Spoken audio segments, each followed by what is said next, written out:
This is the Vault Dweller. This is the Chosen One. And this is the Courier. 3 different games, 3 different protagonists. But what if I told you there was one other thing they all have in common? They were all once normal people living their lives until the world ended. And today we're going to talk about what life was like before the bombs for each of these characters, specifically for the Courier in Fallout New Vegas. This is going to be a lot of speculation since the game does not really tell you much about the past of the main character. So bear with me here. Also, sorry if this video seems kind of rushed. I'm actually moving as I record this video, so wish me luck. So let's start off by talking about what we do know about the Courier. We know that before the bombs dropped, they were known as Courier 6 at the Mojave Express, a position they held for 5 years. During that time, they made quite the reputation for themselves. From the note that Mr. House left for them, it sounds like they were highly respected by their fellow couriers and supervisors. They were also very successful at their job, never missing a delivery or a pickup, and always getting their packages there safely. You could even argue that they were somewhat of a celebrity within the company. Apparently, children would ask for the Courier by name when a package was being delivered. So yeah, it sounds like they were pretty well liked. We can also gather from the same note that the Courier was a bit of an adrenaline junkie, enjoying the thrill of high-speed chases through the wasteland.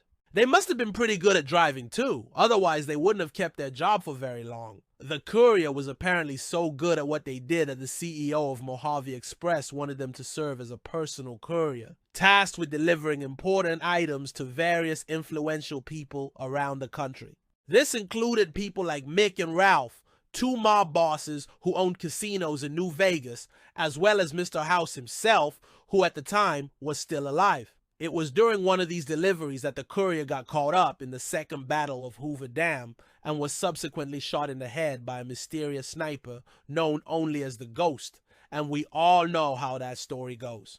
But what else do we know about the Courier? Well, surprisingly quite a bit. When playing the game, you might notice that they seem to have a pretty vast knowledge of the wasteland and its inhabitants. Not only that, but they also seem to know their way around a computer. These 2 things suggest that before becoming a courier, they might have had some sort of job that required them to travel around the wasteland and maybe even do a bit of hacking on the side. I like to think that before the bombs fell, the courier was some kind of reporter or journalist, someone who needed to travel around the wasteland to cover stories and maybe even sneak into some places they weren't supposed to be. This would explain why they're so knowledgeable about the wasteland and its people, as well as why they're able to pick up certain perks like Wild Wasteland and Reaper. I also think it would be pretty cool if the Courier was a reporter, because it would mean that before the bombs fell, there was at least one person out there trying to shed light on the shady activities that were happening in the wasteland. Someone who was trying to tell the story of the people who live there. Speaking of people, one of the most interesting things about the Courier is that they seem to have no problem working with pretty much anyone. Yes, even Caesar. During the game, you can join both the Legion and the Brotherhood of Steel, 2 factions that are technically at war with each other.